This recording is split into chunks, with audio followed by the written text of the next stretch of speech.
मगरिब को मार पड़नी इस दफ़ा, लेकिन बड़ी मछली छोटी मछली को खाएगी, बड़ा वड्डा मुल्क छोटे को उड़ाएगा। ट्रम्प साहब जो हैं उनके आगे अब किसी ने भी इनकार किया तो वो उसको ठोकेंगे। 8 से 9 ममालिक खतरे में इस साल जो जिन पे हमले हो सकते हैं, सर्जिकल स्ट्राइक हो सकती है। बिस्मिल्लाहिर्रहमानिर्रहीम। नाज़रीन, अली एजाज ऑफिशियल में मैं आपको एक दफ़ा फिर खुश आमदीद कहता हूँ। नाज़रीन, आज मैं मौजूद हूँ one and only M A Shahzad Khan sahab के पास। एम ए शहजाद खान साहब का मतारो नाज़रीन आपको कराता जाऊँ कि एम ए शहजाद खान साहब एक मशहूर पामिस्ट, एस्ट्रोलॉजर और एक नामवर वकील भी हैं।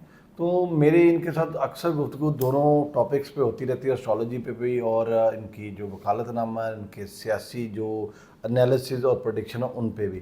तो आज जो बात करने जा रहा हूँ मैं नाज़रीन, वो है इंटरनेशनल स्टोरीज़ पे, इंटरनेशनल महाज पे जो खान साहब की जो प्रेडिक्शन सच हो रही थी कि वेस्ट जोन है वो उस पर कुछ गड़बड़ होंगी, बड़े मुल्क आपस में टकराएंगे, तो वो आपने हालिया दिनों में देख लिया कि क्या हो रहा है और ट्रंप साहब किस तरह की धमकियाँ दे रहे हैं। तो चलते हैं खान साहब की तरफ मज़ीद इंतज़ार किए बगैर आपको। अस्सलाम वालेकुम सर। वालेकुम अस्सलाम। बिस्मिल्लाहिर्रहमानिर्रहीम। इन्नल्लाह यामुरु बिल अदली वल एहसान। बेशक अल्लाह हुक्म देता है इंसाफ करने का और एहसान करने का। जी सर, मेरा पहला क्वेश्चन सर, आज ट्रंप साहब ने 200% टैरिफ लगा दिया है फ्रांस पे। सर, ये इसके पीछे स्टोरी क्या है सर? किस चीज़ पे टैरिफ लग गया? बिस्मिल्लाह। किस चीज़ की धमकी है ये? देखिए, मैंने जैसे इस साल शुरू हुआ तो उससे पहले बेशुमार मुझे निजी चैनल्स पे बैठा और मैंने 2026 की पेशन गोइयाँ की दुनिया की, जिसमें मैंने ये कहा कि 2026 का जो साल है वो तो आप डिजिट को काउंट करो 1 बनता है, और जो 1 है वो अल्लाह का नंबर है, 1 सूरज का नंबर है, और इस 1 की और सूरज निकलता मशरिक से है, मगरिब में ग्रुप। लेकिन मैंने कहा था मगरिब को मार पड़नी इस दफ़ा, लेकिन बड़ी मछली छोटी मछली को खाएगी, बड़ा वड्डा मुल्क छोटे को उड़ाएगा। जो मैंने कहा भी था कि ZNW वाले बचे, W वेनेजुएला, निकोलस जो गिरफ्तार हो गए, ले गए। अब बात यह है कि अभी तो जो वीनस को भी अगर मैं देखूं तो वो भी मेरे हाल से गुरूब हुई है। ठीक है सर। और वो मगरिब से 31 जनवरी को राइज होगी।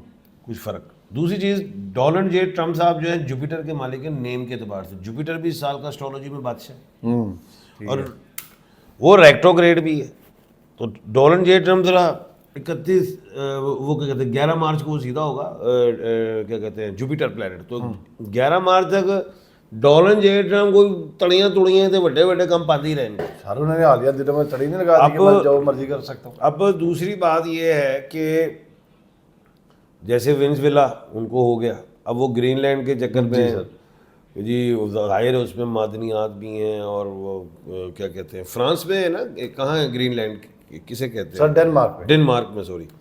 तो ग्रीनलैंड डेनमार्क में, तो वो तो कहते हैं जी मैं तो डेनमार्क वो ग्रीनलैंड उड़ा मेरा है, वो तो कह रहे। अब उसकी मुखालफत कौन कर रहा है? वो कर रहा है कनाडा। जी सर।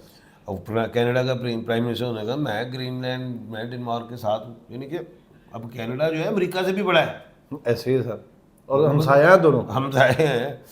अच्छा, मैंने एक पेशन गोई की थी थोड़े दिन पहले कि डोनाल्ड जे ट्रम्प कहेंगे मैं ही सब कुछ हूँ, तो आज उन्होंने 20 तारीख को फिर कह दिया मैं किसी कानून दुनिया के कानून को नहीं मानता। उन्होंने मफहूम मैं नहीं मानता, मैं जिसे चाहे जो मर्जी कर दे, तड़ी ऐसी तैसी है वो फलाना, उन्होंने कह दिया। मैंने पेशन गोई की थी, वो ये भी कहेंगे और साथ ये भी कहा था कि मैंने कहा जो नहीं मानेगा वो टैरिफ ठोक देंगे, ऐसे ये नए वर्ल्ड ऑर्डर निकालेंगे।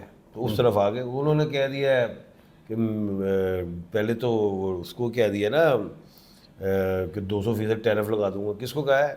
फ्रांस को। फ्रांस को कह दिया, क्योंकि फ्रांस ने एक ऐसी बात की है कि गज़ा बोर्ड ऑफ पीस जो बनाया डोनाल्ड जे ट्रम्प साहब ने, और उसमें इनविटेशन भी दिए काफ़ी कंट्रीज़ को, उसमें से आज एक इस्लामी मुल्क ने एक्सेप्ट भी किया सर। अच्छा, इस्लामी ममालिक ने जो एक्सेप्ट किया वो UAE के जो हैं वो शेख मोहम्मद बिन अल नह्यान, तो वो भी समझदार है, मोहम्मद मीम से सूरज का नाम है, 1 नंबर से, तो वो तो अपने आप को सेव करके। लेकिन ये जो है इनकार कर दिया इसने, फ्रांस ने, कि हम नहीं आते भाई, ਤੁਹਾਡਾ इनविटेशन नहीं कबूल करते, उन्होंने इनकार कर दिया। और जिसके नतीजे उन्होंने कहा अच्छा तो मैं 200% ठोक देंगे टैरिफ। अब आपको पता है टैरिफ किस पे? अब अगर अमेरिका ना वाइन का सप्लायर है पूरी दुनिया में, बड़ा बड़ा, ठीक है, गेहूँ अमेरिका बहुत बड़ा वो सप्लायर है, ठीक है। और ये जो है ना फ्रांस बहुत ज़्यादा यूज़ करता है वाइन। ठीक है सर। हर घर में अगर देखो ना तो 41 बल्कि एक शख्स मेरा ख्याल से कोई 2-4 लीटर पी जाता है।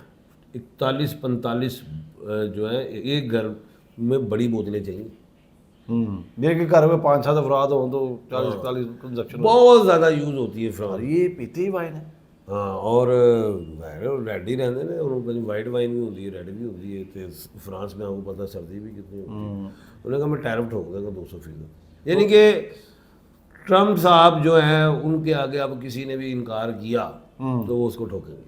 बिल्कुल ठीक। टैरिफ की बुनियाद पे हो या कहेंगे मैं फिर आ रहा हैं आप ही हमला कर देगा, वो तो इस चक्कर में है। और ये मैं समझ रहा हूँ कि जो मैंने पेशन गोई की थी कि 8 से 9 ममालिक जंग के खतरात में रहेंगे, रिजीम चेंज हो जाएंगी। और अभी फ्रांस को तड़ी भी लगा दी उन्होंने कि मैं तड़ी रिजीम ही चेंज कर दूँगा। अच्छी। वो तो सीधा सीधा पढ़ रहे हैं मतलब। और आज जो उन्होंने ऐलान किया है, जो बात की है 20 जनवरी 2026 को, जनवरी 20 तारीख जो है 2026 तमाम डिजिट्स को काउंट करें तो 13 बनते हैं और 1 और 3 4 बनता है। और 4 का डिजिट पता क्या है? आधी दुनिया खा जाता है। 8 के डिजिट पे आपको मैंने हमेशा कहा है ना कि बड़ी से बड़ी लड़ाई हो सकती है, जंग हो सकती है, खुदाई आफत आ सकती है, क़यामत सुगरा हो सकता है। 17 तारीख को कराची में प्लाजे में आग लगी, 1 और 7 क्या होता है? 8। पेशन कोई पूरी हुई? अच्छी है। कह रहा था ना कि 12 से लेके 19 तक कोई मुझे दुनिया में कुछ नज़र आ रहा है, कोई खुदाई आफत भी हो सकती। कल पता नहीं कौन से मुल्क में 2 ट्रेनें टकरा गई, पता है आपको? अच्छा खैर, अब कहने का मतलब ये है मौजूदा सूरत हाल में आज मंगल का दिन था जब ये ट्रम्प साहब ने कह दिया कि मैं नहीं मानता किसी कानून को, मैं इतना टैरिफ लगा दूंगा। दिन खतरनाक है, मंगल तो लड़ाई झगड़े का घर है।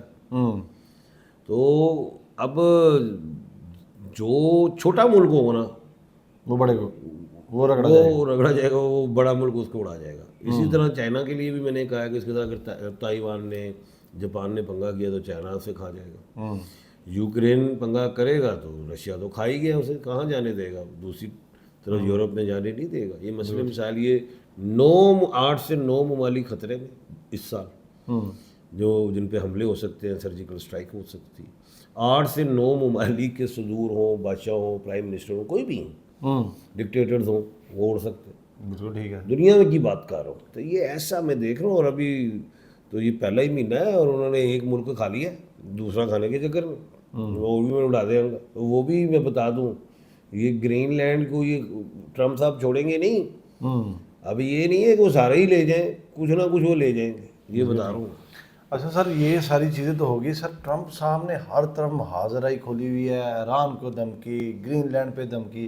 क्या वो आप देख रहे हैं अगर बोर्ड ऑफ पीस मेंबर में अगर किसी और इस्लामी मुल्क जिस तरह तुर्की है, पाकिस्तान है, अगर इन्होंने भी इनकार कर दिया या ये कर सकते हैं तो क्या हमें क्या नहीं, मेरे ख्याल से मैंने तो कल के भी प्रोग्राम में शायद आपको कहा भी था कि पाकिस्तान का मैंने मौक़िफ़ जो पेशन गोई की थी कि वो 1967 के जो मुआहदे वाली बात पे आएंगे कि वो जो अमन मुआहदा जो भी था पीस पे जो था, लैंड ऑफ पीस के हवाले से जो था मुआहदा, उस पर ही पाकिस्तान बात करेगा।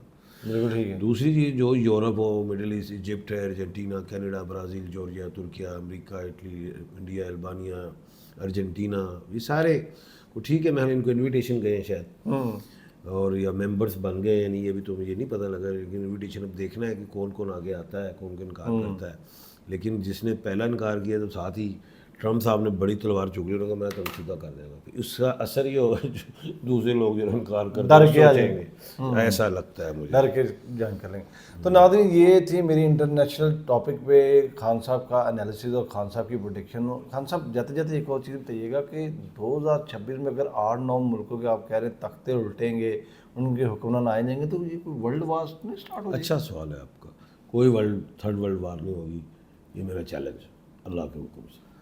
तो नाज़रीन, खान साहब सर्जिकल स्ट्राइक्स हो सकते हैं, कब्जे है, गेमा पैसे। थर्ड वर्ल्ड वार बड़ी वड्डी होती है कि जिसमें एटॉमिक पावर्स आपस में लड़ जाए, ठीक है, वो नहीं होता। अगर हम सारे इंडिया से टकरा गए तो फिर इंडिया ने कितों टकरना साढ़े नाल, ਉਹਦੀ ਦੁਬਾਰਾ कमज़ोर हो गई, डिगी है छड्डो। बिल्कुल ठीक है। ਅਸੀਂ पेशन गोई ਕੀਤੀ ਸੀ कि ठोक देंगे 7 ਤੋਂ 8 ਤਿਆਰੇ, मैं क्या मैं डिगांगा 3 ਤਿਆਰੇ ਜਦੋਂ ਡਿੱਗੇ ਨਾ, ਤੋਂ ਬਾਅਦ ਤਿਆਰਾ ਕੋਈ ਨਾ ਡਿੱਗਾ, ਮੈਨੂੰ ਕਹਿੰਦੇ ਖਾਨ ਸਾਹਿਬ ਤੁਸੀਂ 7 से 8 ਕਹਿ ਰਹੇ थे, मैं ਕਿਹਾ ਪਤਾ ਚੱਲ ਜਾਏਗਾ। ਲੋ ਜੀ ਹੁਣ ਟਰੰਪ 7 ਕਹਿੰਦੇ ਨੇ, ਕਦੀ 8 ਕਹਿੰਦੇ ਨੇ, ਔਰ ਮੈਂ ਇਹ ਵੀ ਕਿਹਾ ਸੀ ਰਾਫੇਲ ਵੀ गिरेंगे। ਸਾਨੂੰ ਇਹ ਪਤਾ है, ਜਦੋਂ मैं इतना कुछ कह रहे हैं कि हफ्ते वाले दिन जंग भी जीतेंगे, साथ ये भी कह रहा हूँ, फिर दुनिया में चल जंग दोबारा हम इंडिया हमला कर देगा, मैं कहा ईदा मनाओ, कोई हमला शमला नहीं होया, कोई नहीं होना, जय गुरु। नाज़रीन, ये भी खान साहब ने जाते जाते एक इंटरनेशनल उफक पर, इंटरनेशनल पहलू पर एक प्रेडिक्शन दे दी है कि 2026 में कोई थर्ड वर्ल्ड वार नहीं हो रही। आपको जो खबरें सुनने की मिली है सब ये फजूल होंगी बकौल खान साहब के। और उन्होंने ये भी कहा कि 8-9 मुल्कों के तख्ते उलट सकते हैं, कोई स्ट्राइक्स हो सकती हैं, कोई उनके लीडर अल्लाह ना करे दुनिया से जा सकते हैं।